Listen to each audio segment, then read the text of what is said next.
नमस्कार दोस्तों, स्वागत है आपका आपके अपने YouTube चैनल मैं सनातन हूँ पर। आज आप लोगों के समक्ष प्रस्तुत है उपयोगी कहानियों की सीरीज में चौथी कहानी लेकर। और आज की कहानी का शीर्षक है आपस की लड़ाई का फल। मित्रों, एक जंगल था। एक जंगल में एक चीता और एक शेर रहते थे। शेर बूढ़ा हो गया था और चीता बलवान था, परंतु शेर बूढ़ा होने पर भी चीते से कुछ अधिक ही बलवान था, इसलिए चीता उसके साथ मित्रता रखता था। वो दोनों साथ साथ रहते थे। एक बार ऐसे समय आया कि जंगल में दोनों को शिकार नहीं मिला और दोनों को बड़ी जोर की भूख लगी हुई थी। कहीं से दूर से एक छोटा सा हिरन उनके पास चरता हुआ आ गया। तो चीते ने कहा कि मैं इसका शिकार कर लेता हूँ, आप नाले के वहाँ पे बैठ जाइए, क्योंकि ये भागकर उस नाले में छुप सकता है। शेर ने कहा ठीक है। शेर नाले के वहाँ बैठ गया और चीते ने दौड़कर पंजा मारा और हिरन का शिकार कर लिया। अब दोनों को भूख लगी थी, चीता भी भूखा था, तो उसके मन में लालच आ गया। उसने कहा कि मैंने अकेले शिकार किया है, मैंने मारा हिरन को तो मैं खाऊंगा। इस बात पर दोनों में लड़ाई होगी और दोनों आपस में झगड़ने लगे।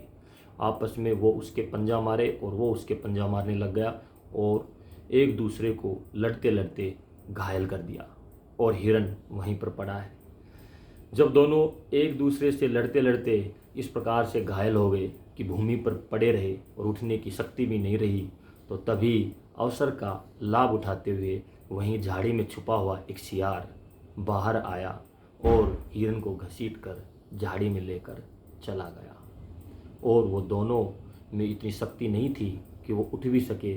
वो दोनों भूखे पड़े पड़े घायल अवस्था में अपने शिकार को अपनी आंखों से दूर जाते हुए देखते रहे।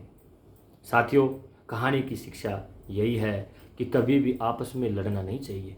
यदि आपस में रहने से, मेल से रहने से अगर एक की हानि भी हो जाती है, तो थोड़ी बहुत हानि सहन करके भी आपस में मिलकर ही रहना चाहिए। क्योंकि यदि आपस में लड़ेंगे तो तीसरा कोई हमारा लाभ उठा जाएगा और हिरन को खींचकर झाड़ी में ले जाएगा और आप और हम लोग देखते रहेंगे।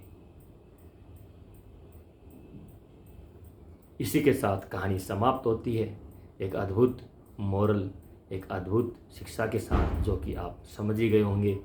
अब मिलते हैं आपको एक और अच्छी नई कहानी के साथ। तब तक के लिए आप सभी को नमस्कार। जय हिंद, जय भारत।